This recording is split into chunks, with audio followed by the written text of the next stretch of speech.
ACC on ESPN.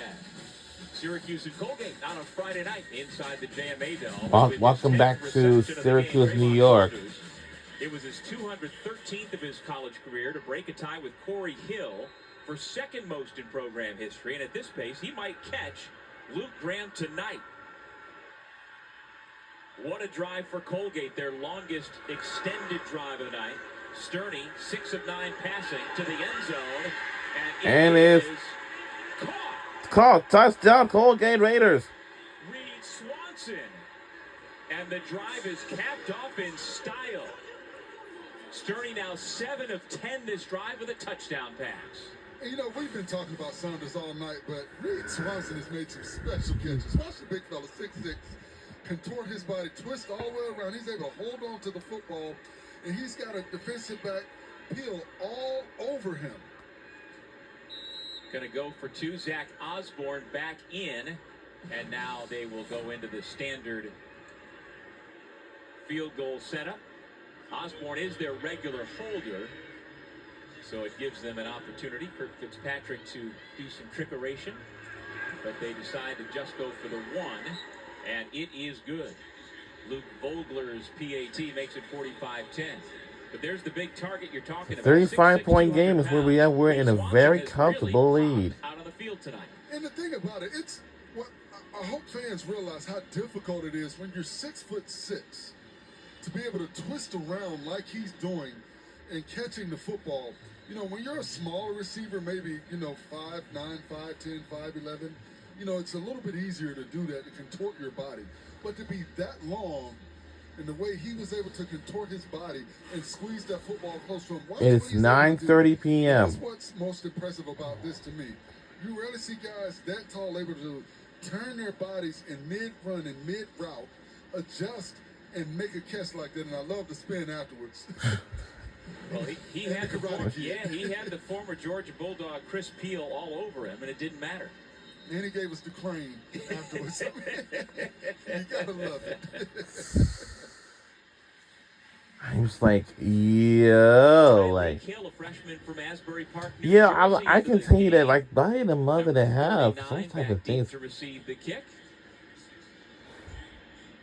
We were told before the game by Fran Brown that Hill would be one of the young running backs to get an opportunity tonight, assuming the game went as expected. Syracuse a 38-point favorite coming in. Again, Yasin Willis not available tonight. He's banged up and is week to week. And also Malachi James not playing due to an unspecified injury tonight. And now Steve Angeli's night seems to be done because number 10, Ricky Collins, the LSU transfer, is making his Syracuse debut. Collins and Angeli battled for the starting job in training camp, which Angeli won, and now Collins, as the number 2, puts it to the air for the first time in orange and blue, and he's got his man, Jalen Hornsby. Good to see Hornsby look that pass into his hands this time. And you want to keep going to Hornsby. He's missed a couple of passes, but you want to continue to go to him. You want to instill that confidence in him. You're not going to catch everything, but you want to continue to instill in him the opportunity to catch the football. Jaden Hurts straight ahead into the pile, which keeps moving forward in Syracuse's favor for a first down. It's 5 yards on the game for the 5'11" sophomore from Indiana. And Syracuse has made it very evident that they can pass the football. I think one of the things they want to work on as this game progresses and they get to the fourth quarter is being able to establish a consistent rushing attack. Collins, all day, finally just throws it to nobody at about the 40-yard line, incomplete to bring up second down and 10. Tomorrow morning, the ACC Huddle crew will be in Atlanta at Bobby Dodd Stadium. ACC Huddle crew will be live in Atlanta, Georgia tomorrow morning. Pre-game show, they'll have game previews along with expert analysis and feature stories right here on the ACC Network and the all-new ESPN app. Of course, they're there for number 12 Clemson taking on Georgia Tech. That game is noon on ESPN tomorrow. Collins now tucks the football and is tripped up at about the 35-yard line. It's Elijah Hamilton putting together a really nice night defensively for the game. And good coverage down the field by Colgate. No nowhere for Collins to go with the football. He did a good job of just getting what the defense gave him and getting out of bounds. Don't take any unnecessary contact and don't try to force it in there. Steve Angeli, 20 of 28 passing, 331 yards, 5 touchdowns tonight. By the way, that tackle for Hamilton, his 11th, as they pile up for the gate. That pass intercepted. Wow. Tatum Johnson picked it off. And Colgate takes it away. Trying to find Gabe Daniels, but Johnson was there to step in. And that ball was badly underthrown, and it's almost like Tatum Johnson said, enough! You have gone at me all night. I am taking this. But the receiver was definitely behind Tatum Johnson, but that ball was grossly underthrown. Good job by Johnson to get his hands on the ball and get it back to his offense. Well, this defensive secondary for Colgate, outside of Tymir Wynn, does not have a lot of experience. Their 2 starting safeties, Kenny Langston and Reese Allen, have very little experience coming into the year. And Justin Toller, as well, is one of the 2 starting cornerbacks. So Tatum Johnson has been getting more reps. And he comes up with the interception for Colgate. Sterney back out at quarterback after he guided that last extended drive for Colgate's first touchdown.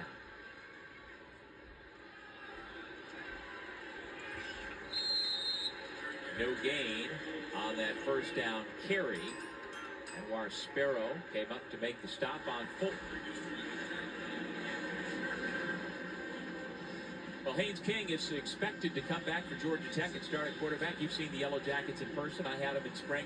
He's a tough kid. His body, his physicality is why they were able to go into Boulder and beat Colorado, but he paid the price. He had to sit out week 2. He should be back against Clemson tomorrow. He was dealing with a nagging lower body injury, and they went with Philo last week, and Aaron Philo showed you that he can play extremely well. Aaron Philo's the guy that broke all of Trevor Lawrence's high school records. So they've got some dual threats at the quarterback position. Trayvon Saunders being guarded by Jalil Martin with the flag down. Pass interference. Defense, number 17. The ball will be placed at the spot of the foul. Automatic first down.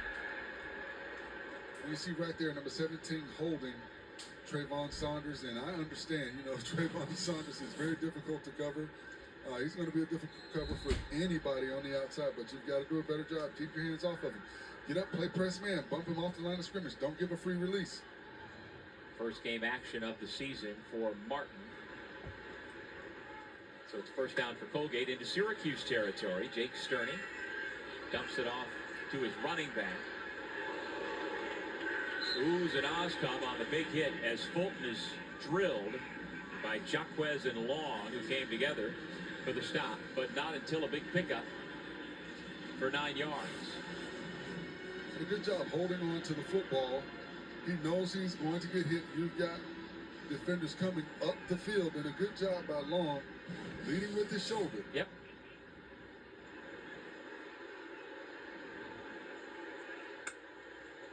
Second and 1, Fulton.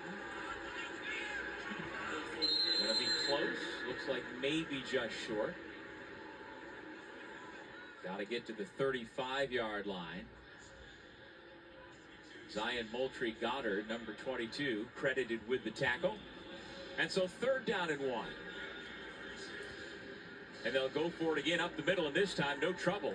And still on his feet is Fulton. He gets to the 25-yard line. And a good job by Colgate lining up, not allowing the Syracuse defense to get set and getting that first down. And what I like about Fulton, he's continuing to turn his feet and get as many yards as possible. He's not going down after the first contact. He's making the Syracuse defenders bring him down. Well, the sophomore running back from Poland Seminary in Poland, Ohio, picked up 10 We're yards. under a minute to go in the third quarter. Shaven, the UConn transfer, who takes his place. Sterney on the move, throws it high, incomplete. Swanson again, the 40 intended seconds target, remain. Demetrius Samuel, once again up for the The challenge. third quarter. Impressive. This young man has been We'll be impressive finishing all this game throughout probably, the I'll season. say, around 10:30 or 11 o'clock. he can shut down one side of the field the way he's been able to cover up these receivers and react, even when it looks like he's beat on a play. You see the vertical leap on that play to get up and cover the 6'6". Well, it's a Friday night game, but it's almost the weekend. And he's higher Matter than of fact, we want to say 6'6" thanks receiver going to up that all of you Deuce for making a Chestnut good told him second this week of week, September. "You do things I can't do." We just saw right there what Samuel can do, his third pass breakup of the night, as the continuing emergence of Syracuse's freshman two-way player unfolds in front of us. Well, Davion Kerr has come into the game, number 14, the twin brother for Davian Kerr, both defensive backs, and so Davion, apparently one of them has a face that's a little rounder than the other, but the coaching staff is not so sure about that. One's listed at 6'1", Davion, but they say that day he must have had higher and bigger hair. That's why Davian, with an E, is only 6 feet tall. Can you tell them apart? Absolutely not. They are identical twins. Another deep shot. Once again, number 0. And what was that? Touchdown, Colgate Raiders. Touchdown. At the time ran out. 3-yard pass from Jake Sterney, his second of this second half. Wow, they done it in time. Catch. Once again, Reed Swanson is showing us he has a large catch radius. Look at this catch over the shoulders, able to concentrate, squeeze the football, and stay in bounds with the defensive back all over him. Another great catch and touchdown by Reed Swanson. Wow. And now Luke Vogler, the junior place kicker, puts his right foot into it. And the PAT is good. And they'll do it for the third quarter. Like, wow. It is 9:40 p.m. We got 20 minutes to 10 o'clock p.m. 20 minutes to 10. We'll be right back. Fourth quarter is up next. Jersey Mike's